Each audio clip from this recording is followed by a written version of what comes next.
Meu amigo e minha amiga, nós sempre falamos, né, que você quando não consegue seus direitos dentro do INSS, sempre a recorrer à justiça.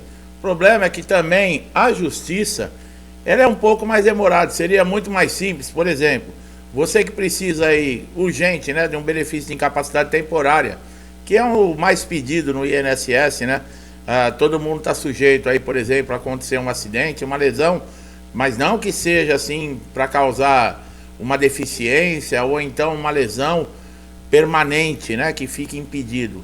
É muito difícil. Nesses casos, eu estou falando de aposentadoria por invalidez. Por isso que o auxílio-doença é um dos benefícios mais pedidos e mais comuns do INSS. Se conseguíssemos, né, resolver tudo dentro do próprio INSS, seria muito mais rápido. Por exemplo, para você receber retroativos, a liberação do benefício, né, o pagamento em 30 dias, juntamente com os retroativos, que é o tempo que você ficou aguardando, por exemplo, uma perícia, o INSS ele vai te pagar, tá? Porque desde o do pedido que você fez, vamos colocar que demore um mês para fazer a perícia, é feita a aprovação, você vai começar a receber desde lá da data do primeiro pedido. Então tudo é mais fácil, tudo é mais simples dentro do INSS. Mas é aquilo, né, pessoal? As pessoas fazem leis aqui no Brasil, é engraçado, porque se preocupam tanto em colocar palavras bonitas no papel, né? Você pega assim uma lei, um projeto, nossa, é tudo lindo, maravilhoso. Mas na hora de colocar em prática é terrível. E não é terrível para quem criou a lei, é terrível para quem fica submetido, que no caso de INSS, somos todos nós, né, contribuintes, segurados, que estamos sujeitos aí à necessidade de precisar de um benefício. Ninguém está no INSS porque quer. Ninguém está no INSS com atestados, com exames, com laudos, com histórico cirúrgico, porque está brincando, ou porque quer ficar em casa, ou porque está mentindo. Não, está ali a comprovação da necessidade da incapacidade. E o INSS não está fazendo nenhum favor, não é nenhuma esmola, porque você pagou. Para você conseguir um benefício dentro do INSS, você precisa preencher requisitos, qualidade de segurado, tempo de carência, comprovar, né, além do corpo, né, fisicamente, mas também comprovar através de documentação que você está lesionado. E o que acontece geralmente? Entra na justiça. Agora, quanto tempo dura uma ação, por exemplo, de auxílio-doença dentro da justiça? O que acontece? Quais são as fases do processo? Quanto tempo o juiz dá a sentença? O que o juiz analisa? O que é a perícia judicial quando está relacionada ao benefício de incapacidade temporária? O que o perito ele vai verificar? São todos assuntos que nós vamos discutir aqui nesse vídeo. Nós vamos mostrar para vocês tudo, minuciosamente, como tudo funciona. Por isso é muito importante, você que está recebendo o benefício. Nós colocamos vídeos anteriores que houve algumas mudanças, né? Principalmente para o auxílio-doença, no caso de prorrogação. E aqui mais um conteúdo falando com relação à justiça. Então são informações importantíssimas que você deve assistir com atenção, guardar essas informações, porque com certeza amanhã ou depois você vai necessitar desse conteúdo para poder resolver ou achar algum caminho que você deve seguir para conseguir o seu benefício de forma mais rápida e segura. Então preste bastante atenção no vídeo. Não quer dizer que você vai entrar com um processo aí judicial e você vai ganhar a ação. A justiça não funciona assim. Para você conseguir ganhar uma ação judicial, seja ela contra o INSS ou qualquer outro tipo de ação, você tem que ter provas, você tem que demonstrar testemunha, você tem que ter muitos elementos favoráveis que vão dar base para que a lei seja cumprida. Porque se não for assim, qualquer um entra pedindo o que quiser, e se não tiver a lei, não seguir a lei, o magistrado vai seguir a sua própria opinião. E nesse caso, o risco de se fazer uma grande injustiça é enorme. Então nós vamos falar tudo relacionado à ação judicial nesse vídeo. Por isso é muito importante que você acompanhe esse vídeo até o final para que você não perca nenhuma informação. 10, 15 minutos que você assistir esse vídeo vale um conhecimento de meses ou até anos, para você não ficar perdendo tempo sem saber o que fazer quando o INSS, por exemplo, tomar uma decisão que não seja favorável a você. Então, meu amigo, minha amiga que estão chegando aqui pela primeira vez, vocês podem também aproveitar todos os conteúdos já existentes do canal, que já ajudaram muita gente, e eu tenho certeza que vai lhe ajudar muito também. Vai tirar muitas dúvidas, vai lhe mostrar caminhos, vai lhe trazer conhecimento. Como já ajudou muita gente aqui, vocês podem aí verificar através dos comentários do canal. Então não deixe de assistir esse vídeo até o final, porque você vai sair muito bem esclarecido. Bem, como nós falamos, vamos falar de processo aqui, especificamente de INSS. Um magistrado, para ele tomar uma decisão, ele se apoia em cima de leis. Existem as leis para que ele saiba o que realmente deve ser feito. E esse magistrado, ele tem todo esse conhecimento. Mas ele precisa de bases, precisa de elementos para tomar uma decisão, para se fazer cumprir a lei. Quando um segurado do INSS, que teve seu pedido negado, por exemplo, um pedido de auxílio-doença, um pedido de pensão por morte, um pedido de auxílio-acidente, o INSS legou, por exemplo, foi necessário, nos benefícios de incapacidade, se passar por uma perícia judicial.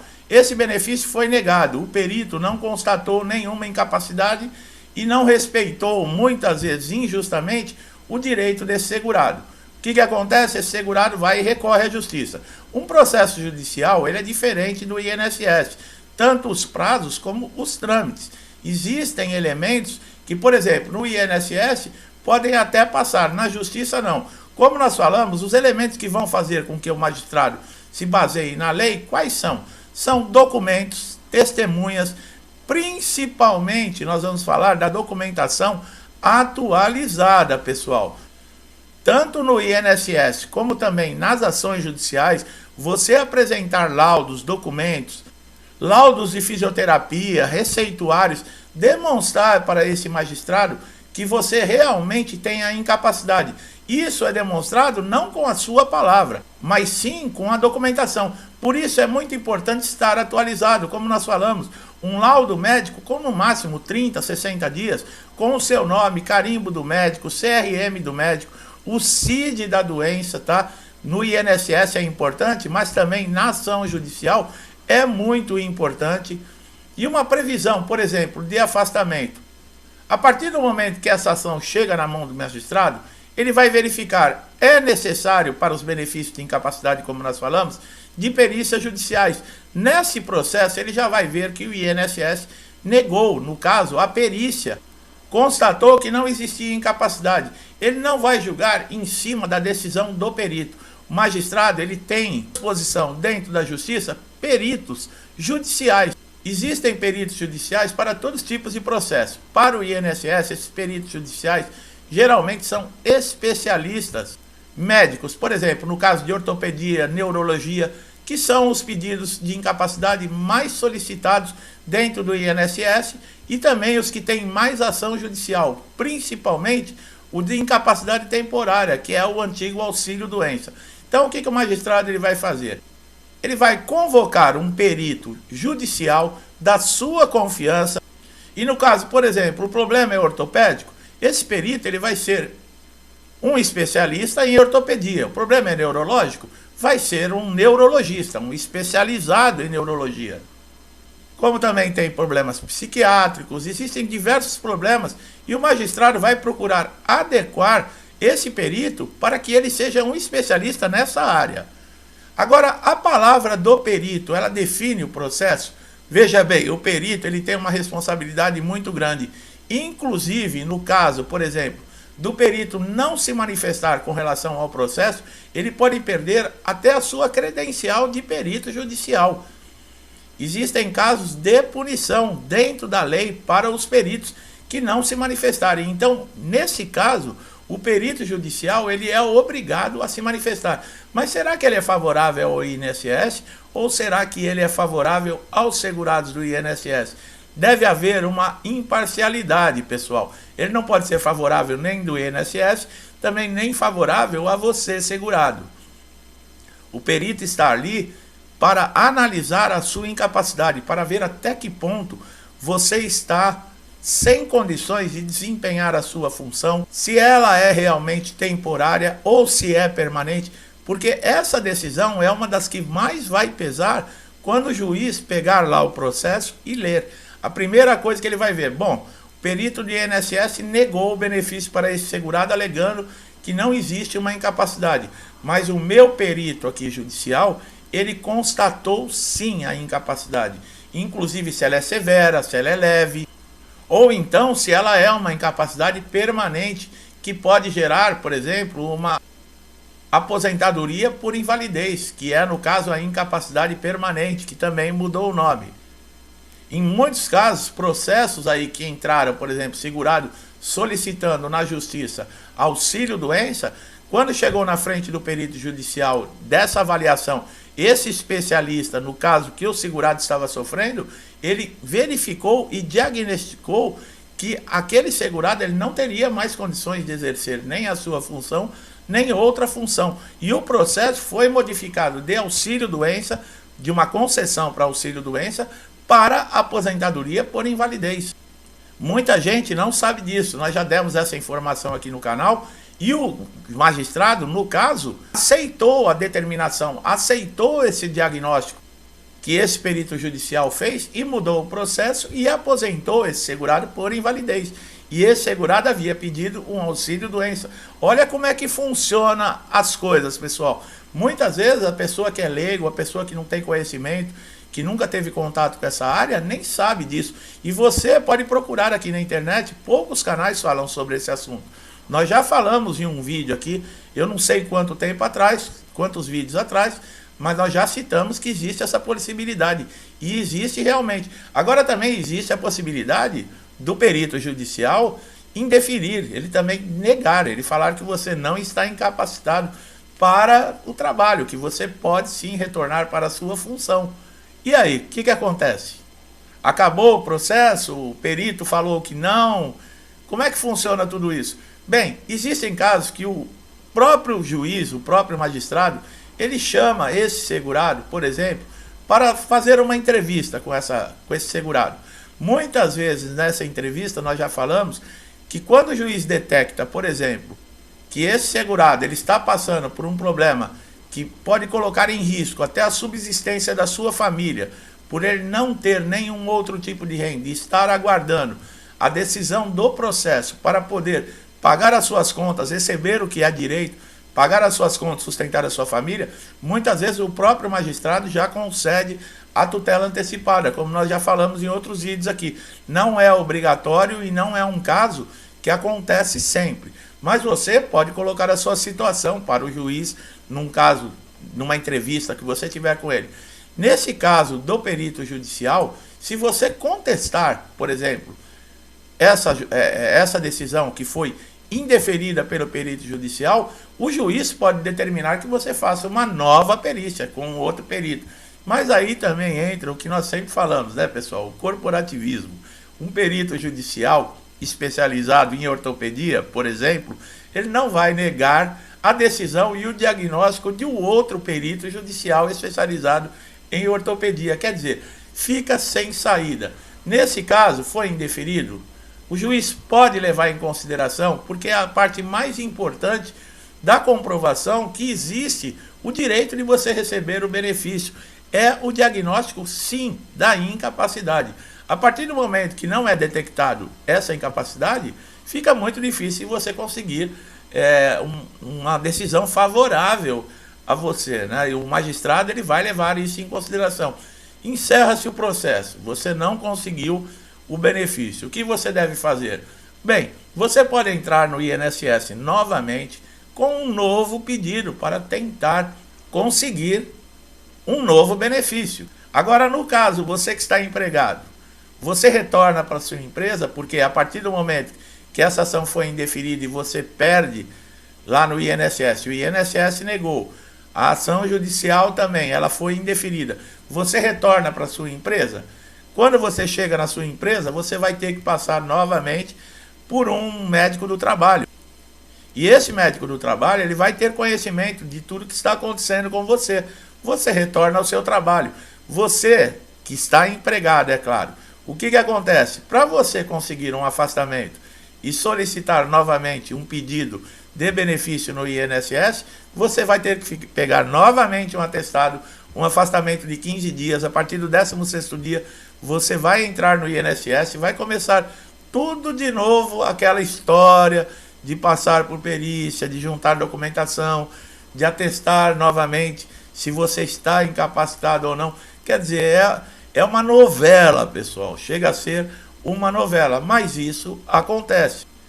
Esse é um dos motivos também que nós vivemos falando para você deixar toda a sua documentação guardada num lugar que você vai evitar que, por exemplo, dobre, mole, que fique ilegível os dados que consta, por exemplo, num laudo.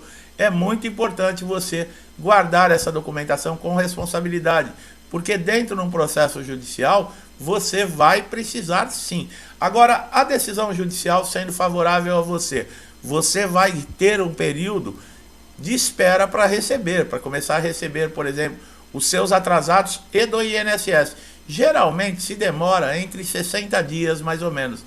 A decisão judicial sendo favorável a você, já é enviado para cálculos esse processo. E a partir de que data vai ser feito esses cálculos para esses atrasados? A partir daquele primeiro pedido, daquele primeiro requerimento que você fez no INSS. A partir daquela data, você passa a ter direito, através do processo judicial. A justiça, ela não vai te pagar atrasados a partir do momento que você entrou na justiça, porque lá atrás, no caso, o magistrado constatando a decisão favorável a você, ele reconhece que o perito do INSS anula a decisão que ele tomou, o diagnóstico dele foi errado e você já tinha direito desde lá do primeiro requerimento. Então, a partir dessa data, lembrando que acima de 60 salários mínimos, esses atrasados eles são pagos em RPVs. O processo teve a decisão, foi feito os cálculos, você vai receber uma carta dizendo o banco que está, o endereço, o valor que você tem a receber a partir de tal data. Você pega a sua documentação, segue para esse endereço para receber esse atrasado, que não pode ultrapassar 60 salários mínimos.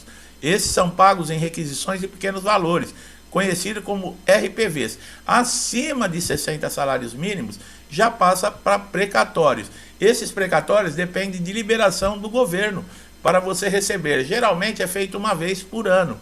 Então pode demorar um pouquinho mais, mas você também recebe esse dinheiro. Então fique bem claro, pessoal, nem sempre uma decisão de um processo judicial contra o INSS ele é favorável ao segurado. Mesmo a perícia judicial também não quer dizer que o perito judicial ele vai ser favorável ao INSS ou favorável a você. Responsabilidade e imparcialidade ele tem que ter, porque isso também pode dar até problemas de responder na justiça e dar até prisão para esses peritos. Ele tem que ser imparcial, ele tem que fazer um diagnóstico. Por isso que a perícia judicial ela é muito levada em consideração comparada à do INSS, porque o perito judicial ele vai te avaliar, ele vai ver o seu problema, ele vai ver a sua documentação, ele vai fazer um diagnóstico, tocar em você, ver até onde você está realmente impossibilitado para exercer a sua função. Nesse caso, ele diagnosticando, como nós falamos, é uma lesão leve. Não, é uma lesão grave que o impede para toda e qualquer função. Você sai aposentado por invalidez ainda, com uma decisão que você não esperava. Meu amigo, minha amiga que chegaram aqui a primeira vez, eu espero que esse vídeo tenha sido esclarecedor, que tenha tirado dúvidas, que tenha lhe levado conhecimento. Conhecimento é alguma coisa que ninguém tira de você.